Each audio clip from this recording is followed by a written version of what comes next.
कलीसिया का उद्देश्य इस संसार में,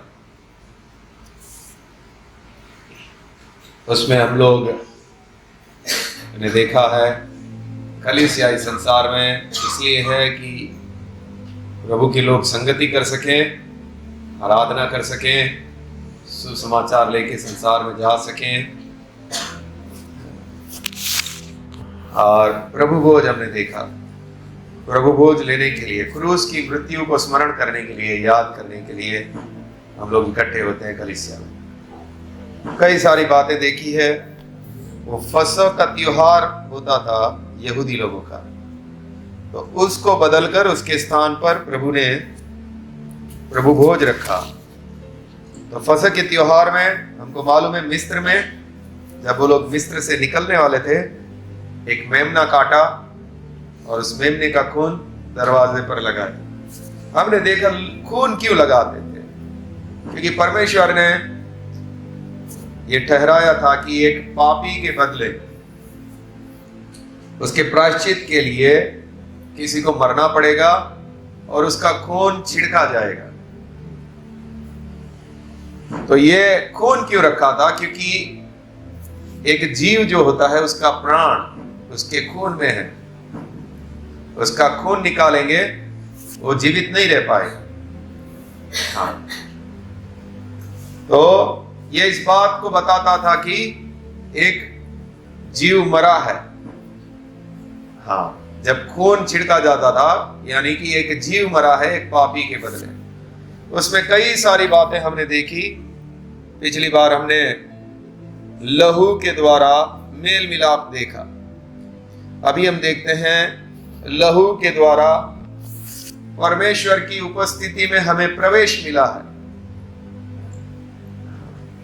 प्रभु यीशु मसीह के लहू के द्वारा हमें परमेश्वर के सामने आने के लिए रास्ता खुला है। इसके लिए वचन देखेंगे इब्रानियों 10 उसका 19। इब्रानियों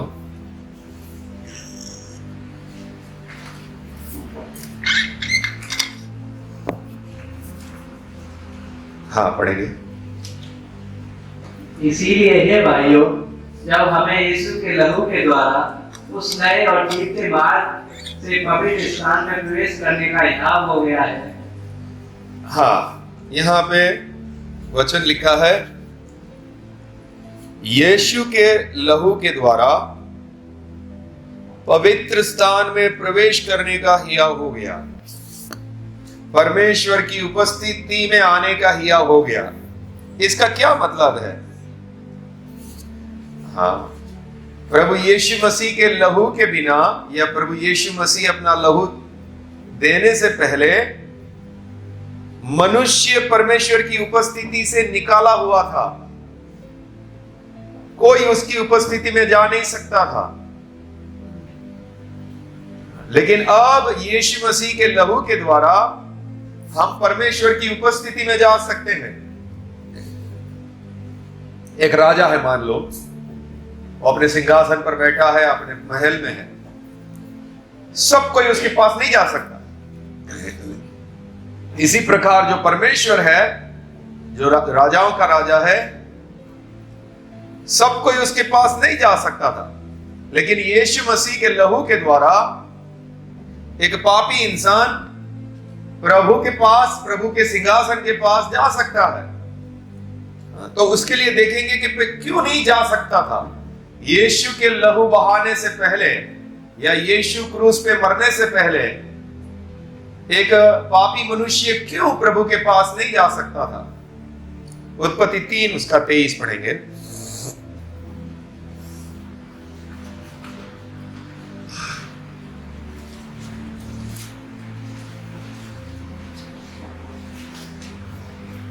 उत्पत्ति 3 उसका 23।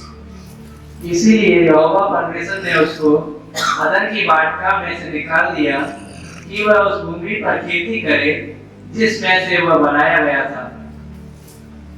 अदन की वाटिका में से आदम को निकाल दिया। आदम को जब बनाया था तो उसको कहां पे रखा था? अदन की वाटिका में किसके साथ उसकी संगति होती थी? यानी परमेश्वर की उपस्थिति में वो पहले जा सकता था, लेकिन निकाला क्यों? क्योंकि उसने पाप किया, परमेश्वर की आज्ञा को तोड़ा, इसके लिए उसको वाटिका से निकाल दिया। यह इस बात को बताता था मनुष्य पापी हो चुका है, परमेश्वर की उपस्थिति से उसको दूर किया है। ले व्यवस्था 16 उसका 2।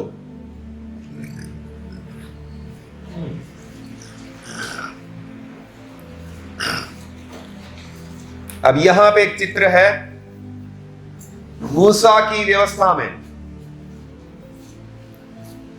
मूसा की व्यवस्था में बताया गया था इस्राएल देश में एक मंदिर हुआ करता था और मंदिर में परमेश्वर की उपस्थिति थी, लेकिन उस उपस्थिति के पास सब नहीं जा सकते थे।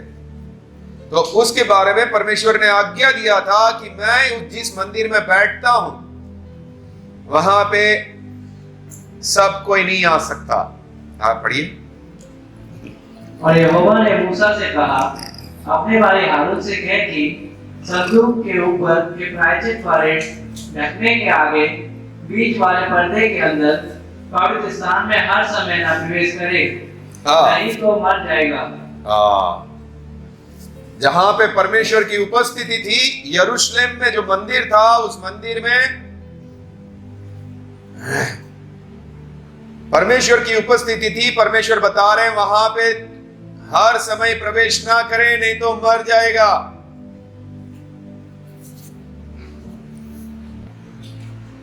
हाँ आगे। क्योंकि मैं प्रायश्चित वाले ढकने के ऊपर बादल में दिखाई दूंगा।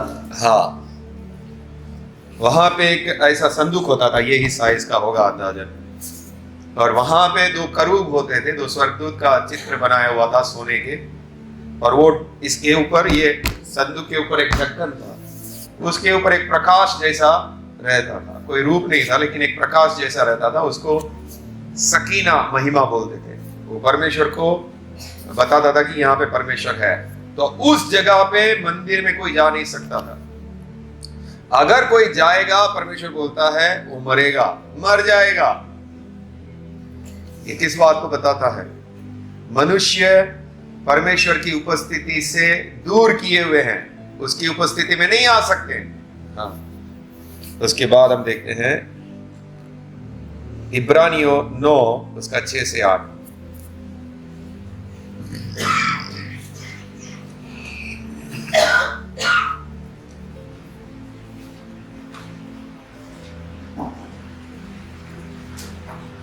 ये वस्तुएं इस रीति से तैयार हो चुकी। उस पहले तंबू में याजक हर समय प्रवेश करके सेवा के कार्य संपन्न करते हैं। हाँ आगे। पर दूसरों में केवल महायाजक वर्ष भर में एक बार ही जाता है और बिना लहू लिए ना जाता। इसीलिए वह अपने लिए और लोगों की भूल चूक के लिए चढ़ाता है। हाँ, आगे भी पढ़ लीजिए।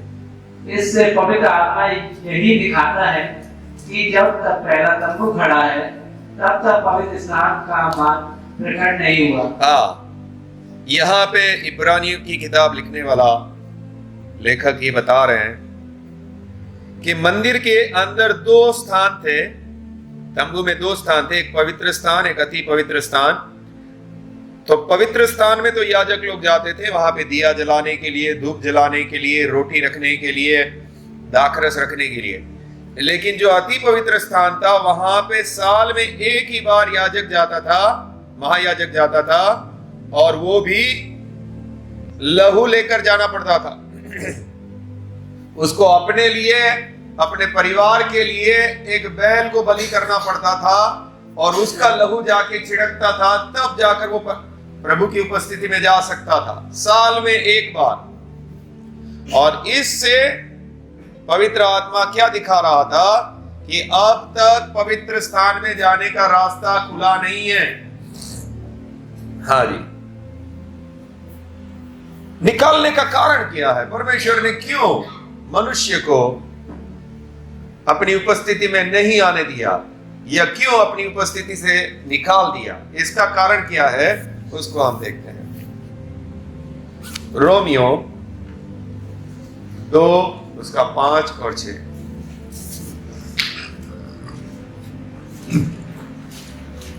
रोमियो 2 5 6 और 9 तीनों वचन पढ़िए।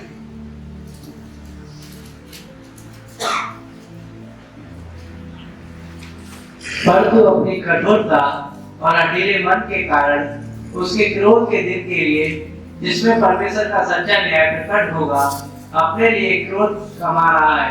हाँ, परमेश्वर उन लोगों के ऊपर क्रोधित है जो हठीले हैं, जो पापी है। उन लोगों के लिए परमेश्वर क्रोधित है, वो लोग क्रोध कमा रहे हैं। ऐसा व्यक्ति परमेश्वर के पास कैसे आए? क्योंकि उसके ऊपर तो गुस्सा है परमेश्वर का क्रोध है। आगे, वह हरेक को उसके कामों के अनुसार बदला देगा। हाँ जी, क्योंकि वो पापी है, वो पाप कर रहा है, तो ऐसा व्यक्ति परमेश्वर के पास कैसे आए? जैसे ही वो आएगा परमेश्वर उसको मार डालेगा।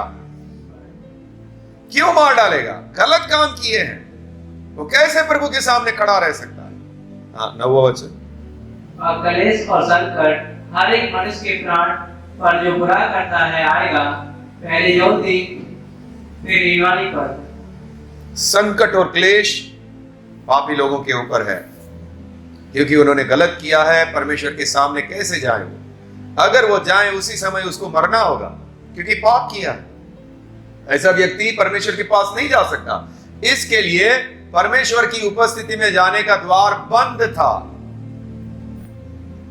जब से आदम ने पाप किया, उसको वाटिका से निकाला, वो परमेश्वर की उपस्थिति में नहीं जा सकता था। पुराने नियम में कुछ जो विश्वासी थे उन्होंने परमेश्वर के साथ संबंध रखा, लेकिन उस संबंध का आधार बलिदान थे। जैसे नूह है, हनोक है, हाबिल है, अब्राहम है, इसहाक है, याकूब है। इन लोगों ने बलिदान चढ़ाने के द्वारा परमेश्वर के साथ संबंध रखा। लेकिन पूरी मनुष्य जाति, बाकी के लोगों को आप देखेंगे तो कोई प्रभु के पास नहीं जा सकता, क्योंकि वो पापी बन चुका है, और इस कारण परमेश्वर ने उसको अपनी उपस्थिति से निकाला हुआ है। उसके बाद और वचन देखते, इफिसियों 2:3। क्यों परमेश्वर की उपस्थिति में नहीं जा सकते थे?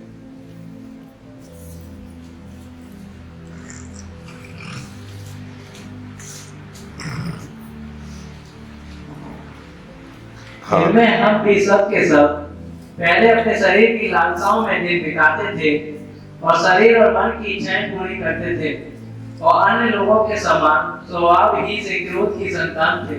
स्वभाव ही से, हमारा स्वभाव ही कैसा था? बुरा, गलत करने वाला। इस कारण हम लोग परमेश्वर के क्रोध के भागी थे। रोमियो 5 उसका 10।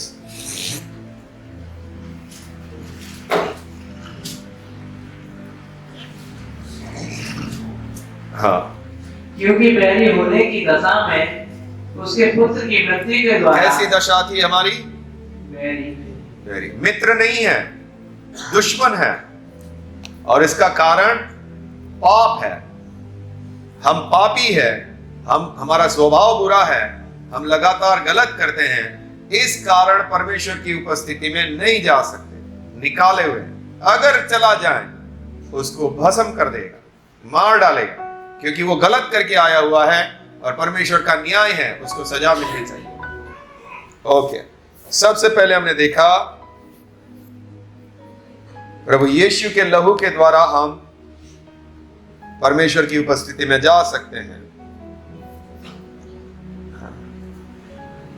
हमें परमेश्वर की उपस्थिति से निकाला हुआ था। आदम ने जब से पाप किया था, तब से हम लोग परमेश्वर की उपस्थिति से मनुष्य जाति परमेश्वर की उपस्थिति से दूर थे। यरूशलेम में भी जो मंदिर हुआ करता था उसमें परमेश्वर की उपस्थिति थी, वहां पे भी कोई नहीं जा सकता था। महायाजक साल में एक बार जाता। महायाजक कौन होता है? महायाजक भी साल में एक बार जाता था। ये मंदिर इस बात का चित्र था कि परमेश्वर की उपस्थिति में मनुष्य को मना किया हुआ है। महायाजक कौन था? महायाजक एक समर्पण किया हुआ व्यक्ति था परमेश्वर की सेवा करने के लिए। उसको समाज से भी दूर रहना था। उसके खुद के बच्चे मर जाएंगे तो भी उसको नहीं जाना है।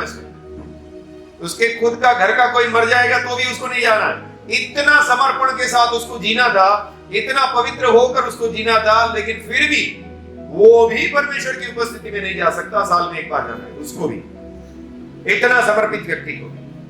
तो ये इस बात को परमेश्वर दिखाना चाहता था कि पर मनुष्य पापी होने के कारण वो मेरी उपस्थिति में नहीं आ सकता। अच्छे से अच्छा समर्पित व्यक्ति भी मेरी उपस्थिति में नहीं आ सकता। उसको बलिदान चढ़ाना पड़ेगा अपने पापों के लिए, फिर वो मेरी उपस्थिति में आ सकता। हम लोग यानी मनुष्य जाति इसीलिए निकाले हुए थे क्योंकि हम स्वभाव से बुरे लोग हैं। हम जो कुछ भी करते हैं उसमें स्वार्थ है, जो कुछ भी करते हैं उसमें बुराई है। कल क्या हो गया, ट्रेन में आ रहे थे, मैं अपना खाना वाना मेरी बहन ला के दिया, बड़ौदा में खाना वाना खाया, सोने जा रहा हूं तब तक भरूच आया। भरूच करके एक शहर है, वहां पे एक सिस्टर चढ़ गई। तो मेरी साइड वाली सीट थी वो खिड़की वाली, और मेरे सामने 6 सीट होती है, उसमें से एक बीच वाली खाली। तो सिस्टर आई, बोल रही है ये सीट हमको सोना है इसमें। अच्छे घर की थी, इधर की मुंबई की, कोई गुजराती है। तो मैं अपने में था, मैं बोला ले लो फिर आप। तो बोल रही है आप मुझे हेल्प करेंगी क्या इसको वो चढ़ाने के? तो मैंने बोला वो बच्चे को उठा लो, फिर मैं आता हूँ आपको ये कर देता हूँ। वो बच्चे को उठा रहा है, बच्चा नहीं उठ रहा है। मैं बोला उसकी मम्मी को बोल, उसकी मम्मी को बोला, उसने बोला वो सीट हमारा है। मैं बोला हमारा है? मैं बोला आपका कितने लोग हैं? बोले हमारी 3 सीट है। मैं बोला 3 सीट पे तो आप लोग सो रहे हैं, एक खाली पड़ी है, उनको दे दो। बोले नहीं, वो हमको जो यहाँ पे था वो हमको देकर गया, वो सीट ऐसे ही नीचे रखी हुई है। और वो मना कर रही है। उस सिस्टर बेचारी बोल रही है देखिए मुझे इमरजेंसी में जाना पड़ गया, प्लीज आप मुझे दे दीजिए वो सीट। बोल रही नहीं ऐसे कैसे दे देंगे।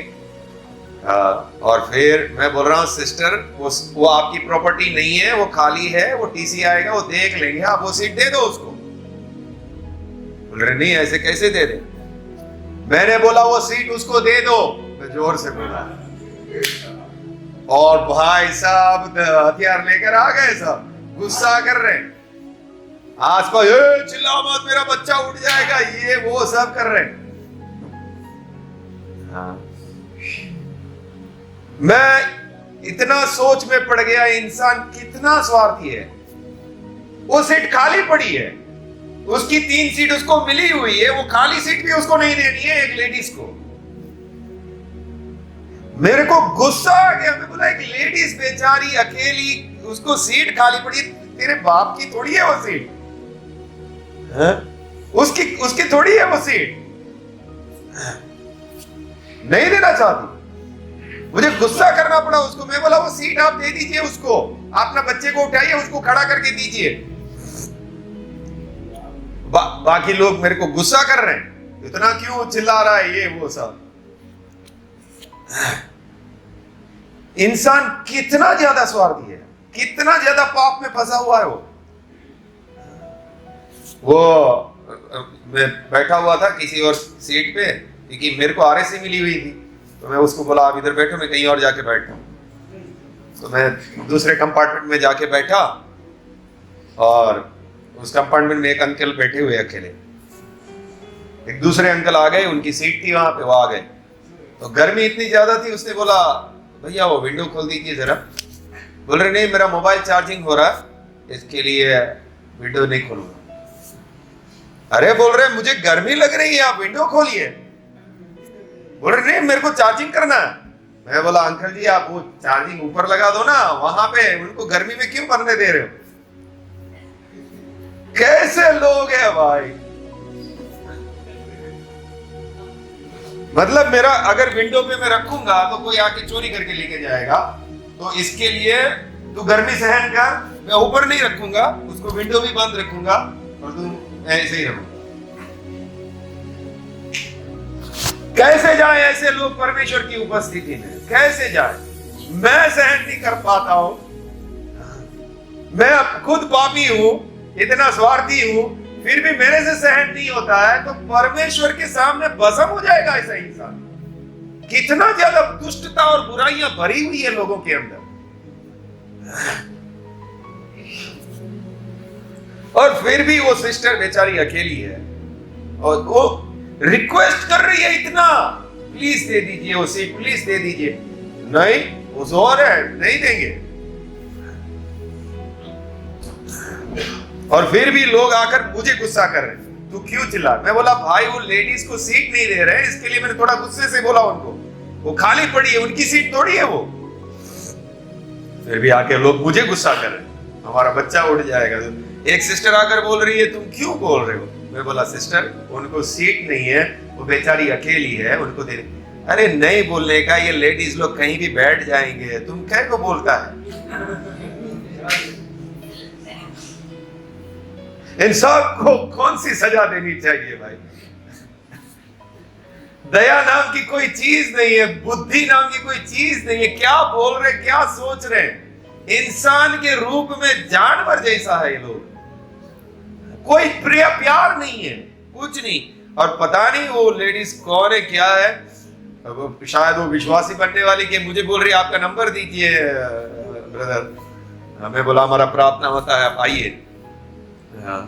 वो इतनी बहुत अच्छे घर की थी, इतनी प्रेम से बात करने वाली, इतना रिक्वेस्ट करने वाली औरत थी।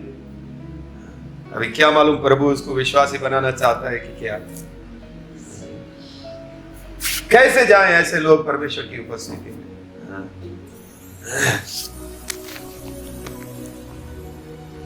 इसके लिए हम लोगों को निकाला हुआ था। प्रभु यीशु मसीह ने दरवाजा खोल दिया। हाँ, वो दरवाजा कैसे खोला? इब्रानियों 9:12।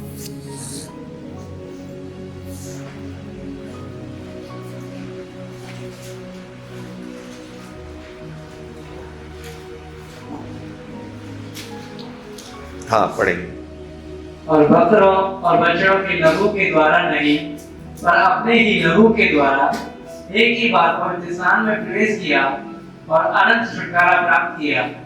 अपने ही लहू के द्वारा पवित्र स्थान में प्रवेश करके अनंत छुटकारा प्राप्त कर लिया।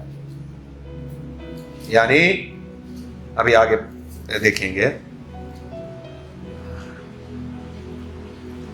इफिसियों 2 उसका 13।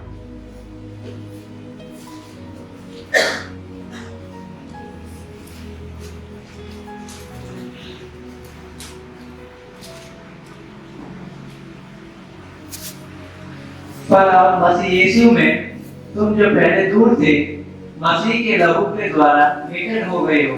पहले जो दूर थे, लहू यीशु के लहू के द्वारा निकट हो गए।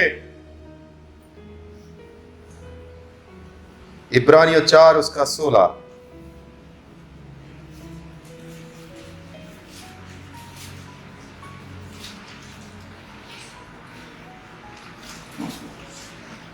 इसीलिए आओ हम अनुग्रह के सिंहासन के निकट यहाँ बांध कर चले। हाँ, अभी हम अनुग्रह के सिंहासन के पास याव बांध कर चल सकते हैं, याव बांध कर जा सकते हैं, हिम्मत करके जा सकते हैं।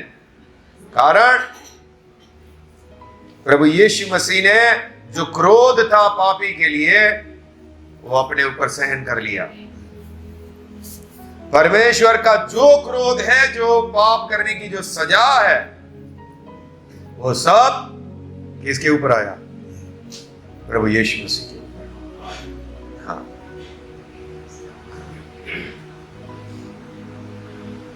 मत्ती 27 उसका 51।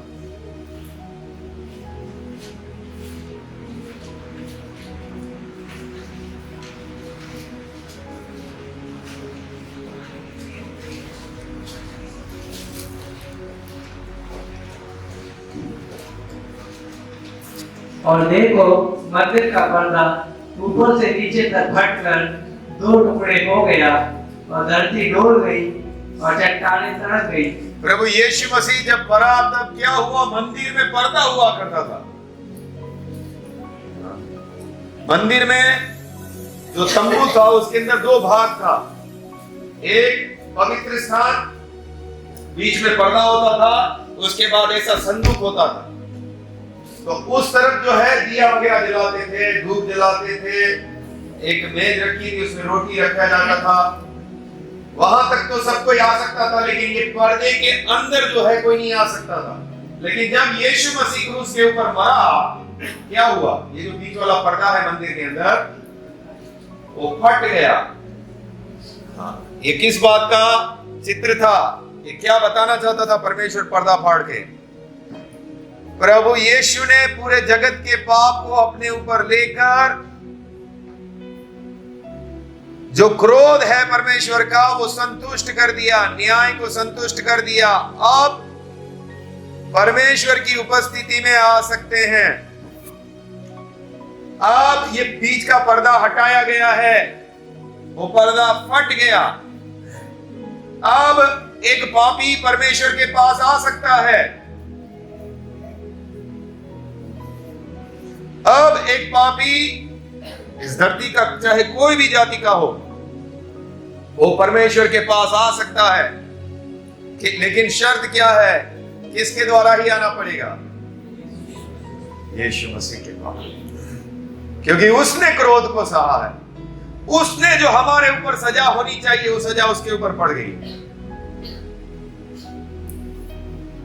अगर कोई अभी परमेश्वर को ढूंढ रहा है, वो परमेश्वर के पास आ सकता है।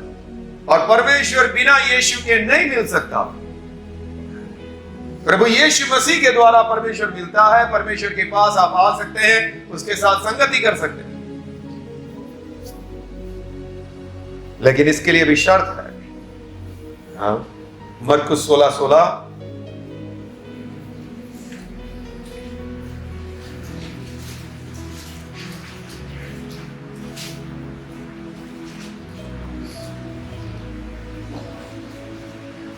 जो विश्वास करे और बपतिस्मा ले उसी का उद्धार होगा। प्रभु यीशु के ऊपर विश्वास करेगा, बपतिस्मा लेगा, उसी का उद्धार होगा। वही लोग परमेश्वर के पास आ पाएंगे। जो लोग प्रभु पर विश्वास करेंगे, बपतिस्मा लेंगे। प्रेरितों के काम 3 उसका 19।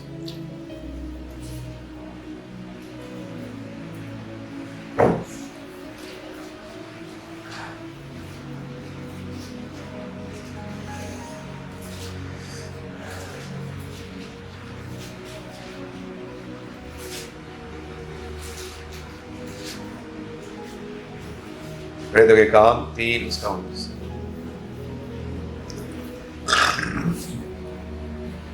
इसीलिए मन फिराओ और लौट आओ कि तुम्हारे पाप मिट जाएं, जिससे प्रभु के सम्मुख से विश्रांति के दिन आए। हर कोई परमेश्वर की उपस्थिति में नहीं आ सकता। क्या करना पड़ेगा उसको? ठीक है, तुम्हारा पाप की सजा किसी को मिल गई है, लेकिन अब तुमको पाप का जीवन छोड़ना होगा, तब तुम परमेश्वर की उपस्थिति में आ सकते हो। अब तुमको पाप से मन फिराना पड़ेगा, फूल हार से भी मन फिराना पड़ेगा।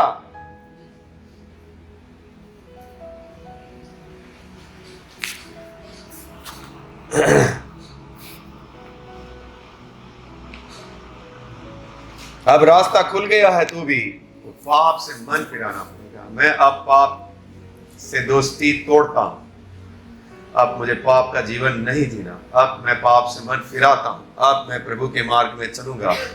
अब मुझे ये संसार की लालच में नहीं जाना।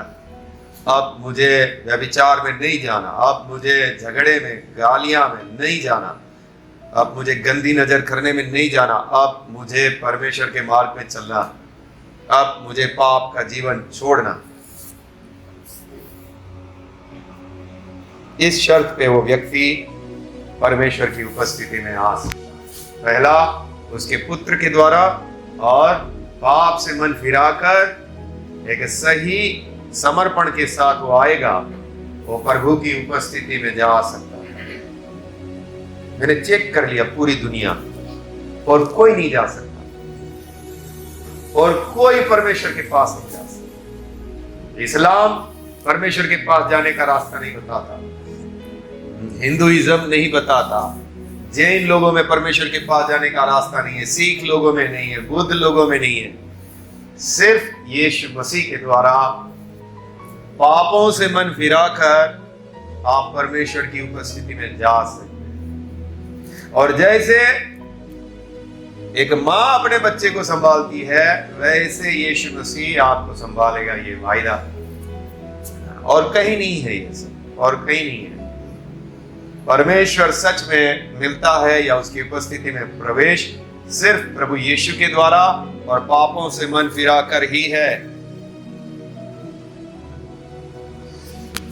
लेकिन बड़े दुख की बात है, यीशु को मानकर भी कई लोग परमेश्वर की उपस्थिति में नहीं जा पाएंगे। यहां तो ठीक है, अभी परमेश्वर हमारे सामने दिखता नहीं है, लेकिन एक तरीके से हम प्रभु के सामने जा सकते हैं। उसकी अगुवाई का, उसकी भलाइयों का, हमारी प्रार्थनाओं को सुनने के द्वारा हमको मालूम पड़ता है कि हम प्रभु की उपस्थिति में हैं। लेकिन एक दिन आएगा जब सच में हम प्रभु की उपस्थिति में जाएंगे, ये दुनिया जब छोड़ेंगे। लेकिन बड़े दुख की बात, कई सारे लोग उस उपस्थिति में नहीं पहुंच पाएंगे, क्योंकि वो इस धरती के ऊपर भी परमेश्वर की उपस्थिति को नहीं पाए थे। उनको ऐसा लग रहा था कि उन्होंने परमेश्वर को, धोखे में थे। उनको ऐसा लग रहा था कि हम परमेश्वर को पाए हैं, हम परमेश्वर की उपस्थिति को पाए हैं, लेकिन उनके साथ धोखा हुआ था। तो कितने सारे लोग परमेश्वर की उपस्थिति से दूर किए जाएंगे। यीशु मसीह बोलेगा, नहीं आ सकता, मेरे सामने नहीं आ सकता। मत्ती 7:23 पढ़ेंगे।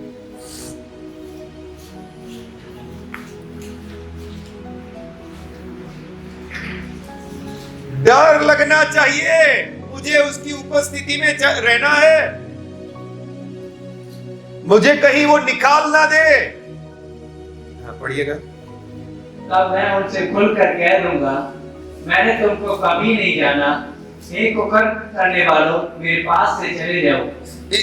ये लोग मत्ती 7:22 से हम पढ़ते हैं, तो चमत्कार किए थे, भविष्यवाणी किए थे, भूत निकाले थे, लेकिन यीशु बोल रहा है, मैं तुमको कभी जाना ही, तुम कभी मेरी उपस्थिति में आए ही नहीं थे, तुमने कभी पाप से मन फिराया ही नहीं था। ये लोग कभी प्रभु की उपस्थिति का पाया ही नहीं थे, पाप से मन फिराया ही नहीं था, संसार से दोस्ती तोड़ा ही नहीं था। और प्रभु उनको बोलेंगे, मेरे सामने से, क्या लिखा है?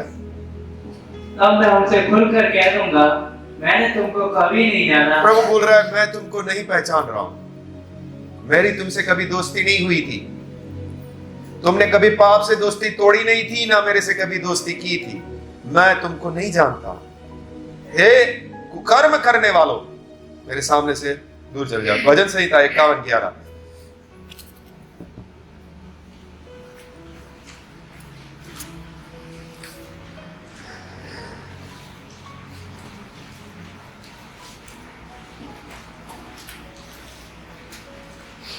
मुझे अपने सामने से निकाल ना दे और अपने पवित्र आत्मा को मुझसे अलग ना कर। ये दाऊद प्रार्थना कर रहा है कब? जब बत्शेबा से उसने पाप करने के बाद की बात। वो क्या बोल रहा है? क्या बोल रहा है? मुझे अपने सामने से निकाल ना दे, मुझे तेरी उपस्थिति से दूर मत कर, और अपने पवित्र आत्मा को मुझसे अलग ना कर।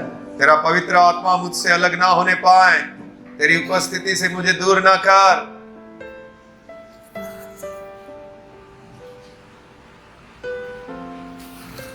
क्या हम प्रभु की उपस्थिति में बने रह पाएंगे? हाँ, हमेशा रह पाएंगे? दाऊद को डर लग रहा है, शायद अभी मुझे प्रभु उठाकर फेंक देगा, उसको डर लग रहा है। तो मुझे मत निकाल, मुझे तेरे पास रहना है। उत्पत्ति 4:14। कैन को प्रभु की उपस्थिति से दूर किया गया था। कैन, हाबिल का भाई। पढ़ेंगे। देख, तूने आज के दिन मुझे भूमि पर से निकाला है और मैं तेरी दृष्टि की आड़ में रहूंगा और पृथ्वी पर भटकने वाला और भगोड़ा रहूंगा, और जो कोई मुझे पाएगा मुझे घात करेगा। दूसरा थिस्सलुनीकियों 1 उसका 7 से 9।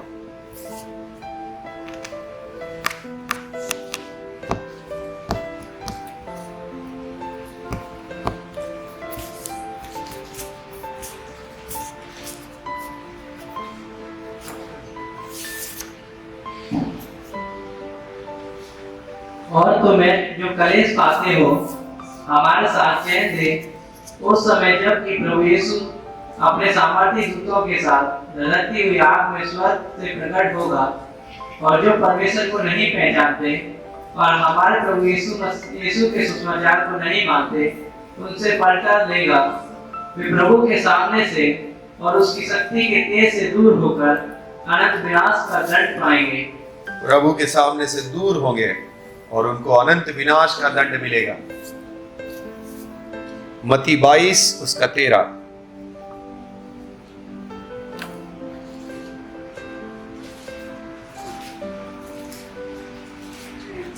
अधर्म के बढ़ने से बहुतों का प्रेम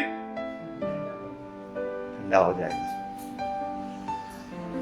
उपस्थिति अब नहीं देखना भाई, कमा लो, खा लो, पी लो, मजा कर लो। हाँ, प्रभु की उपस्थिति में पहुंचेंगे नहीं पहुंचेंगे। अधर्म के बढ़ने से बहुतों का प्रेम ठंडा हो जाएगा। क्या आपका प्रेम ठंडा हो जाएगा या गर्म रहेगा? मत्ती 22:13। तब राजा ने सेवकों से कहा, इसके हाथ पांव बांधकर उसे बाहर अंधेरे में डाल दो, वहां रोना और दांत पीसना होगा। बाहर फेंको, मेरी उपस्थिति से बाहर अंधेरे में उसको डाल दो, वहां रोना और दांत पीसना होगा। मत्ती 25 उसका 41।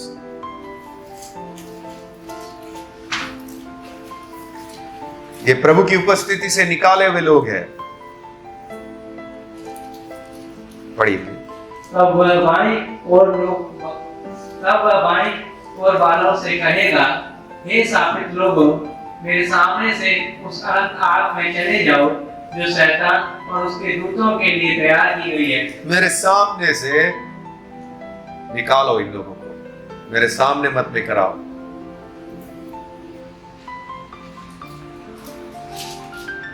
हम लोग वो लोग हैं जो प्रभु की उपस्थिति में आने का हमको हियाव दिया गया है। हम पापी हैं तो भी हमें ये हियाव दिया गया है कि हमारे अधर्म के कारण, हमारे पापों के कारण कोई और कुचला गया है, कोई और घायल हुआ है, और अब हमें हियाव होता है कि हम प्रभु की उपस्थिति में जा सकते हैं। लेकिन हो सकता है कि हम इन बातों को ना समझकर, प्रभु की उपस्थिति को तुच्छ जानकर संसार के पीछे चले जाएं। हो सकता है हम हानिकारक वस्तुओं को अपने जीवन में आने दें। और हो सकता है कि हम सदा काल के लिए परमेश्वर की उपस्थिति से दूर किए जाएं। भय के साथ हमको चलना होगा। अधर्म के बढ़ने से हमारा प्रेम ठंडा ना होने पाए। एक ही जीवन मिला है, इस एक जीवन को आपको संभालना है। आपको परमेश्वर का, दाऊद की तरह आपकी प्रार्थना होनी चाहिए, प्रभु कोई चीज मुझे तेरे प्रेम से अलग ना करने पाए, कोई चीज मुझे प्रभु तेरे से दूर ना करने पाए। मुझे तेरी उपस्थिति में रहना है।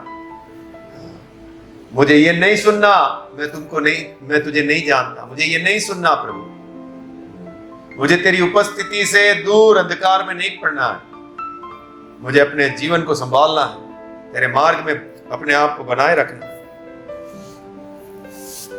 प्रभु यीशु ने, आप जरा सोच लीजिए, हमारे लिए कभी संभव नहीं था प्रभु के सामने आना, लेकिन प्रभु यीशु के कारण आज हम लोग प्रभु के सामने आ सकते हैं। इतना बड़ा बलिदान दिया है उसने, सारा क्रोध सहा है, इसके लिए हमारे लिए द्वार खुला है। लेकिन फिर भी अगर हम इस कीमती परमेश्वर की उपस्थिति को भी तुच्छ जानकर उसको हाथ से गवा देंगे तो फिर हमारे जैसा मूर्ख कोई नहीं है। अपने आप को जागृत रखना है, हमें प्रभु से दूर नहीं होना है, उसकी उपस्थिति से दूर नहीं होना, चाहे संसार में कितना भी अधर्म क्यों ना पड़े, मुझे प्रभु में। कितने लोग इसमें से उपवास सब छोड़ दिए, जो होगा देखा जाएगा भाई, और क्या, खाओ पियो मजा करो।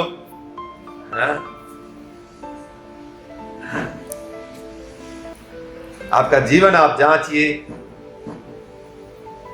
कहीं आपके साथ धोखा ना हो जाए। इस कलीसिया में रहकर भी शैतान आपको धोखे में डाल सकता है।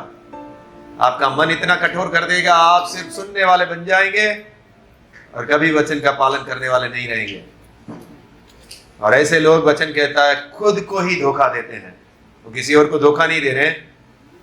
जो सुनते हैं पालन नहीं करते हैं, वो किसको धोखा दे रहे हैं? खुद को धोखा दे रहे हैं।